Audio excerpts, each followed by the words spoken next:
By the time they decided to stop, Sunny was on the verge of fainting. After hours of traversing the rough mountain slope, his body was nearing its breaking point.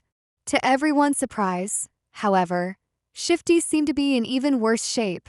The roguish slave's eyes were unfocused, his gaze aimlessly wandering. His breathing was ragged and shallow, as though something were pressing down on his chest. He looked feverish, unwell, and on the edge of collapse. Once Hero found a suitable place to camp, Shifty simply collapsed onto the ground.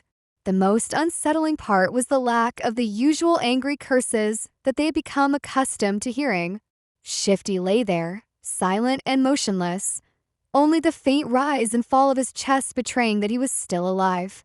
After a moment, he shakily uncorked his flagon and greedily drank a few large gulps. "Conserve your water," Hero said, his usually stoic voice tinged with concern. Ignoring Hero's warning, Shifty drank more, emptying the flagon entirely. Scholar didn't fare much better. The grueling climb had taken a heavy toll on him. Despite the biting cold, sweat clung to his face, his eyes were bloodshot, and his expression was grim. Though Sunny was the weakest of the three, he had managed to endure the climb the best. "Can't we just melt the snow once we run out of water?" Scholar suggested weakly. Hero gave him a complicated look. "There might come a time when we won't be able to make a fire, not without attracting unwanted attention." No one spoke. They all knew exactly whose attention they needed to avoid. The memory of Mountain King's horror was still fresh in their minds.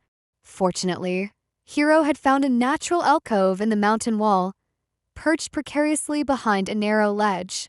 The fire was well hidden behind the rocks, allowing them to enjoy its warmth without fear of being spotted. The group ate in silence, roasting slices of oxen meat over the flames. By the time the skies had turned completely black, Shifty and Scholar had already succumbed to sleep, their nightmares taking hold. Hero drew his sword and moved to the edge of the rock outcropping. "Try to rest. I'll take the first watch," he said. Sunny nodded and lay down near the fire, utterly exhausted. Falling asleep had been an unfamiliar experience for him, but it turned out to be mundane. As soon as his head hit the ground, his consciousness slipped into darkness. What felt like only a moment later, someone gently shook him awake. Groggy and disoriented, Sunny blinked several times, only to see Hero standing over him. "These two don't look good. Let them recover. Don't let the fire go out, and wake us once the sun starts rising, or if the beast appears." Sunny silently got up and switched places with Hero, who added a few more logs to the fire before falling into a deep sleep. For several hours, Sunny was alone. The night sky stretched endlessly above, dim stars twinkling, and a sharp crescent of the newborn moon hanging high. Its light wasn't enough to break the darkness that cloaked the mountain. Only Sunny's eyes seemed to pierce through the night. He sat quietly, staring down the path they had traveled. Despite having climbed so high the previous day, he could still see the distant ribbon of the road, leading back to the stone platform where they had fought the tyrant. The bodies of the dead slaves lay scattered on the stones, tiny dots in the distance. Suddenly, a dark figure crawled onto the platform from beneath the cliff. The tyrant moved slowly, its claws scraping against the ground. Each time the creature's claws struck one of the bodies, it grabbed it and brought it to its mouth. Chewing hungrily, the wind carried the sounds of bones crunching to Sunny's ears. He flinched and accidentally nudged a small rock off the ledge. It tumbled down, followed by others, sending an avalanche of stones clattering down the slope.